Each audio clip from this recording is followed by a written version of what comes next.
ladies and gentlemen. The story you are about to see is true. The names have been changed to protect the innocent.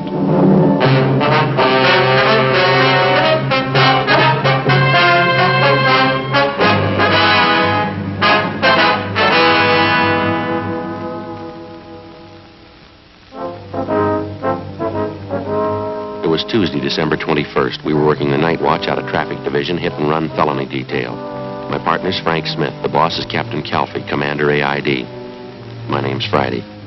An elderly woman and her 9-year-old grandson had been struck down by a speeding truck. The woman was killed instantly. The hit-and-run driver escaped. We had to find him.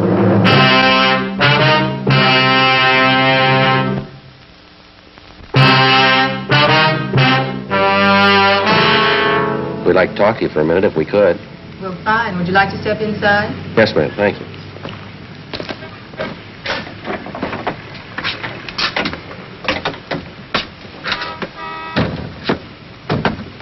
One of the officers in the traffic car, ma'am, told us you were one of the people who saw the accident. Yes, that's right. Terrible thing. It was an old lady and her grandson, you know. Yes, ma'am. There's a few questions we'd like to ask you. It won't take us very long here. Did anybody get the license number, do you know, officer? I mean on that truck that ran them down? No, not that we know of. We understand the officers in the traffic car talked to you. You didn't see the number either, huh? No, I'm sorry I didn't. The whole thing happened so fast. It was all over before I knew what was going on. I saw the old lady and the little boy start to cross the street, then all of a sudden this truck seemed to come right out of nowhere. Ran them down, kept right on going. Were the woman and the little boy crossing with the lights, did you notice? Well, yes, they did. They were crossing with the green light. I remember because they stood on the curb a minute and waited for the light to turn green. Terrible thing. That truck deliberately went through that red light. Didn't even slow down. Uh-huh. Did you happen to get a look at the driver, ma'am? Well, I could see it was a man driving the truck, but it went by so fast I just got a flash. Couldn't tell you what the man looked like. Haven't any idea. About this truck that ran them down, do you think you'd know it if you ever saw it again? Well, I'm not sure. I think I might, yes. It was one of those delivery trucks, you know. I think you call it a panel truck. It was a light tan color all over, and there was black lettering on the side. Mm-hmm. Could you make out any of the lettering at all? Well, I think there were 3 or 4 words painted on the side, and I know one of them was bakery. I'm sure of that. Well, did you recognize what make of truck it was, ma'am, the year of the model? Well, it was a late model. I'm pretty sure of that. I think it was a Ford, one of those regular delivery trucks like some bakeries use. Anything else out of the ordinary you might have noticed about the truck, ma'am? Anything outstanding that might have caught your eye? No, I'm sorry, officer. That's about all I can tell you. How's the old lady, do you know? And the little boy, could they tell anything? No, ma'am. The woman's dead. She was killed instantly. They've taken the youngster to Georgia Street Receiving Hospital. Afraid he's in pretty bad shape, too. How could anybody do such a thing? There just isn't any excuse for it. No excuse in the world. It was downright murder. Well, maybe that explains it. What? That's why he kept going.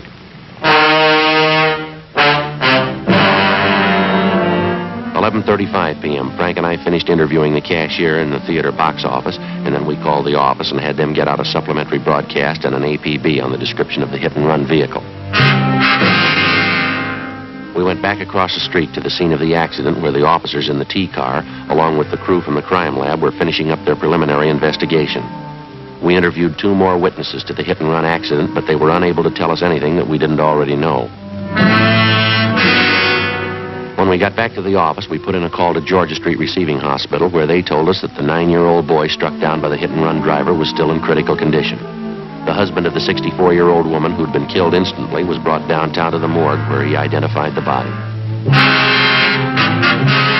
The next morning, we got out a special bulletin to all garages, auto repair, and paint shops throughout the city to be on the lookout for a late model, tan panel truck, black lettering on the sides, with damage to the front end. 8:30 a.m. Frank checked with communications. It was Doc Hall at Georgia Street. I asked him about the boy. The old lady's grandson, how's he doing? Pretty much the same. Condition critical, that's all they'll tell you. That's a lousy shame. Communications get any kickback on that all points yet? No, nothing. Did you get in touch with the crime lab? Yeah. They're not going to be able to help much, though. What'd they find out there? Anything at all? Oh, just what we saw. A few small pieces of glass, probably from one of the headlights of the truck. They don't think they're going to be able to do much with them, though. Not enough to go on. And that's the only physical evidence they got, huh? That's all. Might be able to tie it down a little tighter if we could find that panel. Yeah. Did you start checking on that bakery truck angle yet? Yeah, McGowan and I called every bakery in town. Got it pretty well narrowed down. There are only 2 companies that use tan late model panels for delivery trucks. Yeah. Only one of them uses black lettering on the sides of the trucks. Other companies says they use red lettering. Which one has the black? Well, I got it right here. A Nielsen Wholesale Bakery. They got a fleet of 173 trucks, all the same. Tan color, black lettering on both sides, late model Ford delivery trucks. They tell you whether or not any of their drivers could have been making deliveries at that time of night, 10:30, 11 o'clock? Yeah, there are about a dozen of them out on deliveries. More of them to account for than that, though. How do you mean? Well, all their drivers are allowed to take the trucks home with them when they're off duty if they want to. I'm afraid it's going to mean checking out every one of them, Joe. Well, we might as well get moving on it. They're going to give us some kind of a list to work with? Yeah, got it all set up with them. I'll get it. Accident investigation, Smith. Oh, yeah, Doc. He did, huh? Mm-hmm. Okay, thanks for calling. Yeah, Doc. It's a rotten deal. Why, what's the matter? The young kid, the grandson, Yeah. just died.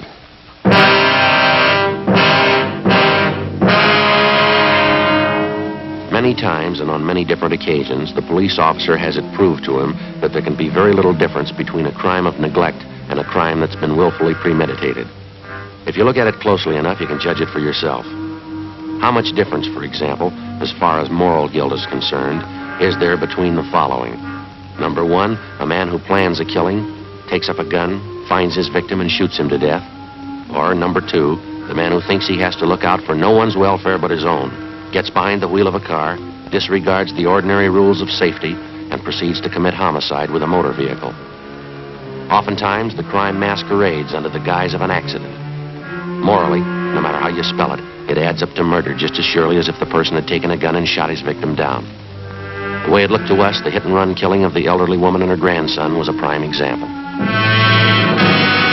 Wednesday, December 22nd, Frank and I began checking out the delivery trucks owned by Nielsen's Wholesale Bakery. Late that afternoon, we located one of the trucks with recent damage to the front end. We checked and found the driver's name was Arthur V. Singer. We drove out to his home to interview him.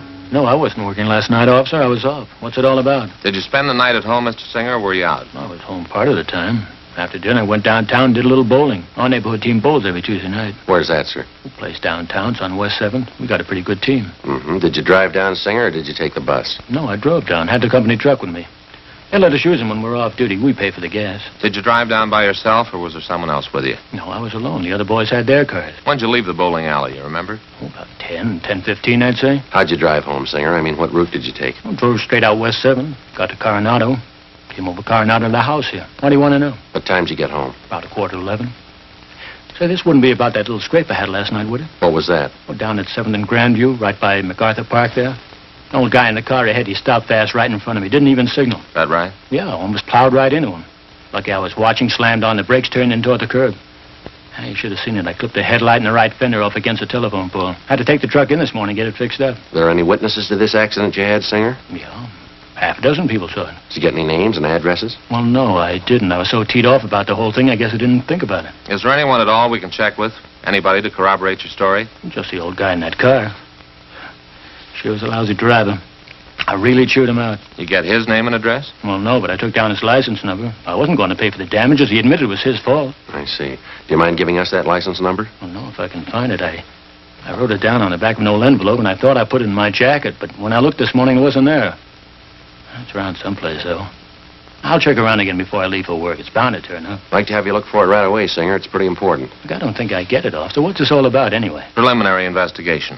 You want to see if you can find that number for us? Well, why? What's it have to do with an investigation? I didn't do anything. That old man, it was his fault. A bakery truck was involved in a serious accident last night, same kind you were driving. Afraid you're going to need an alibi, Singer. An alibi? I don't know what you mean. Why do I have to have an alibi? Well, you just take my word for it. You need one. Well, why do I need one? 2 reasons, mister. Yeah? A 9-year-old boy and his grandmother.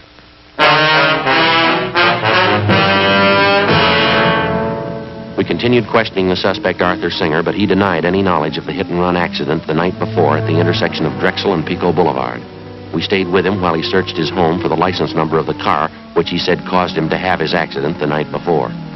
After half an hour of looking, he came up with a number scribbled on a scrap of paper which he'd found under the scarf on the dresser. We put in a call to our DMV, and they came back with the information that the license number was registered to a Mr. Thomas Foley on Lankershim Boulevard. We drove to the address to check with Mr. Foley, but there was nobody home. We left our card along with a message to contact us as soon as possible. 4:15 p.m., Frank and I got back to the office. At 4:35, Mr. Foley returned our call. Oh, yes, sir, that's right. Oh, I see. What time was that? Do you remember? Uh-huh. Well, all right, Mr. Foley, thanks very much. Yeah, we may be contacting you later. Right. Thanks a lot. Goodbye. Yeah? I thought this was starting out too easy. What'd he say? Apparently, this Arthur Singer's telling us the truth. Mr. Foley says he did have a little scrape with the bakery truck last night. He described Singer as the driver of the truck. How about the location? Foley pretty sure about that, is he? Grandview and West 7th. Says it happened about 10:35 last night. That puts Singer about 3 miles from the scene of the hit and run. It's impossible, Joe. If this Mr. Foley's right, Singer couldn't have done it. Wasn't anywhere near the accident. I thought sure he was it, didn't you? Well, we can drive out and double-check it with Foley. I can't think of any reason why I should lie about it, can you? I get it. Accident investigation Friday. Oh, yeah, Ted. Where? Yeah. Nobody, huh? Yeah. You bet. Right away. Thank you. Well, it's moving fast. Good piece of luck. Who was it? Ted Zimmerman. He and McClendon are down at the south end of town. Yeah. The hit-and-run truck. They think they found it. 4:28 p.m. Frank and I left the office and drove to the south end of the city where we met with Sergeants Zimmerman and McClendon, a block from where the tan panel bakery truck had been located. As soon as the truck had been discovered, an immediate stakeout was placed on it. A code 5 was broadcast on the vehicle's location, warning all units to stay away so as not to discourage the suspect in case he decided it was safe to return and get the truck. Frank and I drove down the side street where the truck was parked and got a good look at the front end of it. The right headlight was damaged, and so was the right fender. While Zimmerman and McClendon remained on stakeout, Frank and I contacted the Nielsen Bakery people again, gave them the number of the truck, and they traced down the driver's name for us. He was listed as Daniel Miller. He'd been employed by the bakery for the past 3 years, and he had a good record. 5:30 p.m. We checked at his home address, but his wife told us he wasn't there. She said that besides driving a truck for the bakery, he also had a part-time job at night. He worked as a counterman at a small coffee shop on Wilshire Boulevard. We drove out to the coffee shop and interviewed him on the job. No, I'm sorry. I don't know where the truck is. I wish I did. What happened, Miller? Was it stolen? No, not exactly. A fella comes in here quite a bit. His name's Paul. He's a good customer. He borrowed the truck from me last night. Said he'd only be gone an hour, and I haven't seen him since. Where does this man live, this friend of yours, Paul? Well, to tell the truth, I don't know. He's a good customer. He comes in quite a bit at night when I'm working. I've got to know him pretty well. He asked to borrow the truck for an hour. Didn't think much about it. I let him have it, and I haven't seen him since. Is anything wrong? What's this Paul's last name, do you know? No, I guess I don't. Never thought to ask, as a matter of fact. Guess I never had any reason to. About what time was it last night when you loaned him the truck? A little after 8 o'clock, I think it was. He said he wanted to take his television set to a guy he knew and get it fixed. He told me to be back at 10 o'clock at the latest. You don't know where this man lives? You have no idea how to get in touch with him? No, I guess I don't, Sergeant. Why? You in the habit of lending the truck to strangers? No, not usually. What's your beef anyway? What's it all about? What are your hours here at the coffee shop, Miller? When do you check in for work and when do you leave? I check in at 7 o'clock. I go straight 5 hours to midnight. That's when we close up at midnight. You worked that shift last night, did you? 7 p.m. straight through to midnight? That's right. Monday through Saturday, 6 days a week. That's the schedule. Just a part-time job for me, you know. Extra dough. My regular job's driving the truck for the bakery. I see. Was anyone around last night when your friend Paul came in to borrow the truck? Another customer, waitress, somebody we could double-check with? Well, there was a couple of other customers in the place. I don't know who they were, though. Why do you have to double-check anyway? I haven't done anything. I loaned Paul the truck, that's all. Have you got any way at all of proving you were here from 7 to 12 last night? Well, there must have been some customers you waited on, you remember? Sure, at least half a dozen. They'll tell you I was here. We'd like to have the names and addresses if you don't mind, Miller. Yeah. Excuse me a second. I gotta wait on a customer. Sure, go ahead. Hi, Danny. Missed you last night. Hi, Fred. What'll you have? Oh, some coffee and a raisin pie. How's it going? Pretty good. Pretty good. Yeah, man, the missus dropped by after the show last night looking for you. That's so? Yeah, well, about 10:30. Where were you, Dan?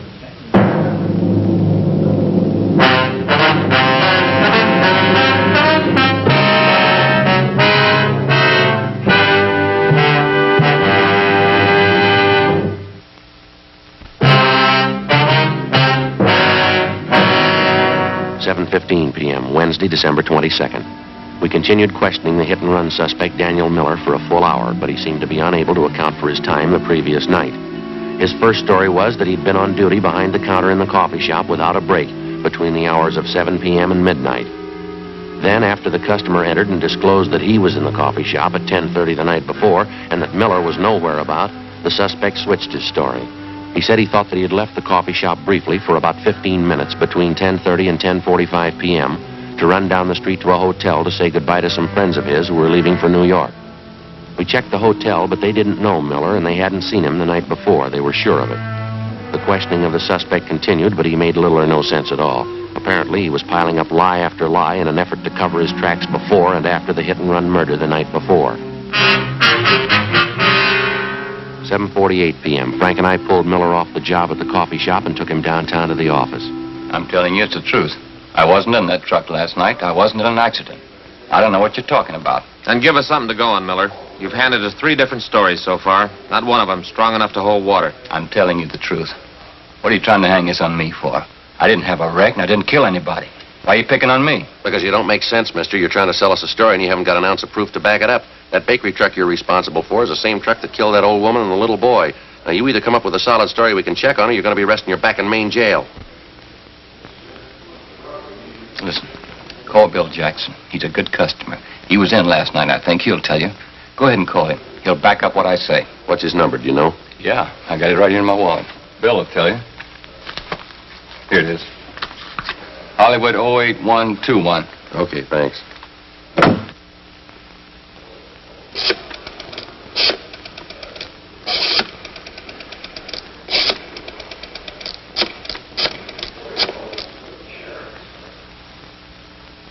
William Jackson there, please? Yes, ma'am, it's important. All right. Yes, well, all right, then. Will you have him call Michigan 5211? Yes, ma'am, that's right. That's extension 2885. Right, thank you. He's busy. He'll call back in a minute. He'll tell you the truth. I was in the coffee shop all night. Just those couple of minutes, I ran down to the hotel to say goodbye to those friends of mine. That's the only time I left the place. How come you didn't tell us that to begin with, Miller? You say you got nothing to hide. Why do you have to hand us 3 different stories? Which one are we supposed to believe? I got nervous, that's all. When you first came in and started to ask questions, I didn't know what it was all about. I didn't know there was any trouble. I just loaned the truck to this guy Paul as a favor. How'd I know what he was going to do, getting himself in a jam like that? Try and look at it from where we stand, Miller. You loan out your truck to a man. You don't know his last name. You don't know where he lives. You say he must have been driving that truck when the old lady and the boy were killed. Sure, he must have been driving it. I wasn't. I was back at the coffee shop. I was there till midnight. All right, then you prove it to us. If you know the man well enough to loan him the truck, you ought to be able to find him. There you are. Must be Bill Jackson. He'll tell you. Go ahead. See what he says. Accident investigation, Friday. Oh, yeah. Yeah, Mr. Jackson. This is Sergeant Friday. Yes, sir. Uh-huh. I wonder if you tell me if you know a Daniel Miller. Miller, yeah.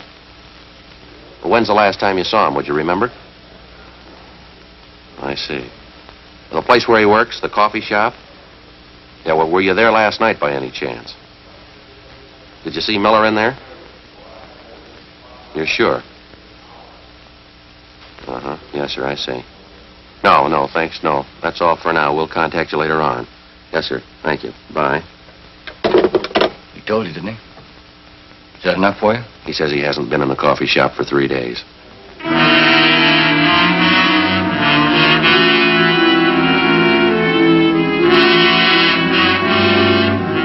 9:45 p.m. Our interrogation of the hit-and-run suspect Daniel Miller went on. At his suggestion, we called a half a dozen people who we figured might substantiate his alibi, but none of them were able to. Miller continued to deny any knowledge of the hit-and-run killing, but he still couldn't account for his whereabouts at the exact hour that the 9-year-old boy and his grandmother were run down. The time element especially didn't work in his favor. Nothing worked in his favor. 11:30 p.m., Frank and I took Daniel Miller over to the main jail where he was booked in on suspicion of 480 V.C. The following afternoon, his lawyer obtained a writ and he was released from custody. The writ was returnable in 5 days. He came immediately to the office to plead with Frank and me to help him find Paul, the man who'd borrowed his truck, and thus clear himself. We took him up on it. Either way, we figured we'd get to the bottom of it. If Miller dreamed up the character Paul to escape blame for the hit-and-run killing, we were bound to find out sooner or later. If Miller was telling the truth, and we had little reason to believe he was, and a man named Paul had borrowed the truck the night of the hit-and-run killing, we were bound to find that out, too. In any event, we had to investigate. It's the job of the police officer to prove guilt or innocence, not guilt alone. 2 days passed, and then another 2. The Monday following the Christmas weekend, we were ready to call a halt. Well, I don't know what else we can do. I think we've given him enough time, don't you? Well, the deeper we get into it, the more it looks like Miller's our man. I still can't make up my mind. Why do you have to be stubborn about it, Joe? We checked every possible angle on his story. We still haven't got an ounce of proof this guy Paul he talks about even exists. We can't string along with Miller forever. Yeah, I suppose you're right. We've given him a square enough break on it, haven't we? I still got that queer hunch, though. It's possible he might be telling us the truth. Look, we've gone 4 straight days on it. We haven't come across one lead to back up his story. Too much for me. I can't buy it. Sergeant? Oh, hi, Miller. How are you? Okay, glad to see you. Well, we've been looking for your friend, Miller, and we still haven't found a trace of him. That's why I came down to see you. A friend of mine called me this morning. He knows this guy, Paul, I told you about. He said he saw him last night, going to a hotel down on South Flower. How come we haven't heard from this friend of yours before? We checked through twice on the list of everybody you know. This fellow's been out of town. Just got back yesterday. When he heard about the jam I was in, he called me about seeing Paul. Mm-hmm. This hotel Paul was supposed to have been seen going into. You got the address, have you? Yeah, it's over on South Flower, right near 12th. You want to go over there with me right now? This friend of mine wouldn't kid me. Paul must be there. You're sure about that, are you? He must be. I'll bet a month's pay on it. You might be low, mister. What? Stands to cost you a lot more than that.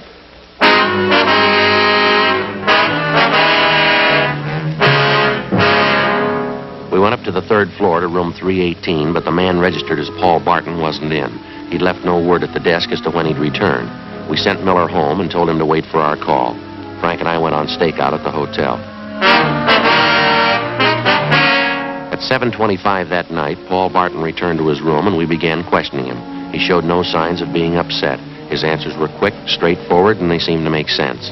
The interview went on, a half hour, an hour, and Barton began to grow nervous. He contradicted himself. Big holes began to show up in his story as to how and where he'd spent his time the night of the hit-and-run killing.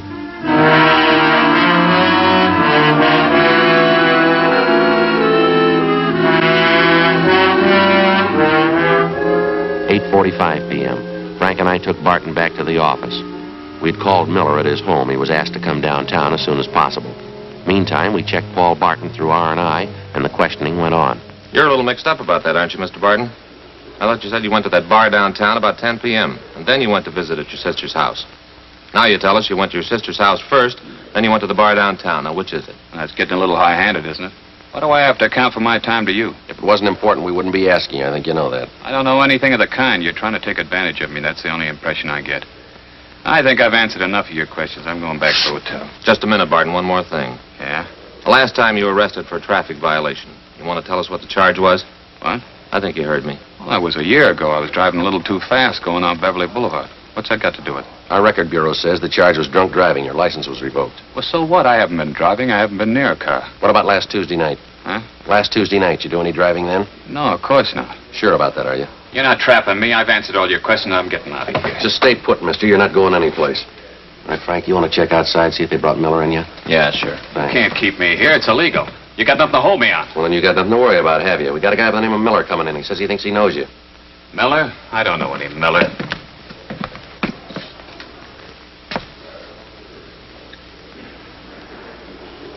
Nice going, Paul. Where you been?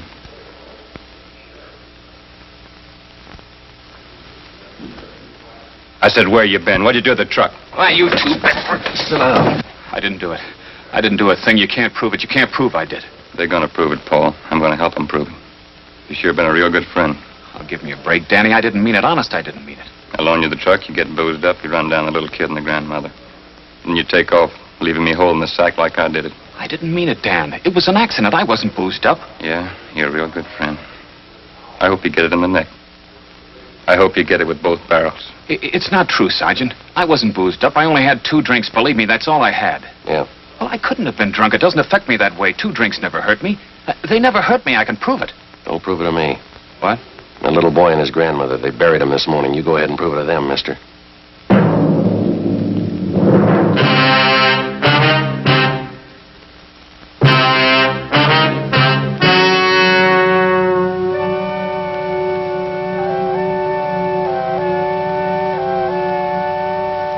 On February 28th, trial was held in Department 87, Superior Court of the State of California, in and for the County of Los Angeles.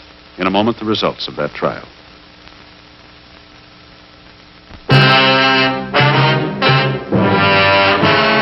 The The suspect was tried and convicted of violation of the State Vehicle Code, Section 480, a hit-and-run felony, which is punishable by imprisonment in the state penitentiary for not less than 1 nor more than 5 years.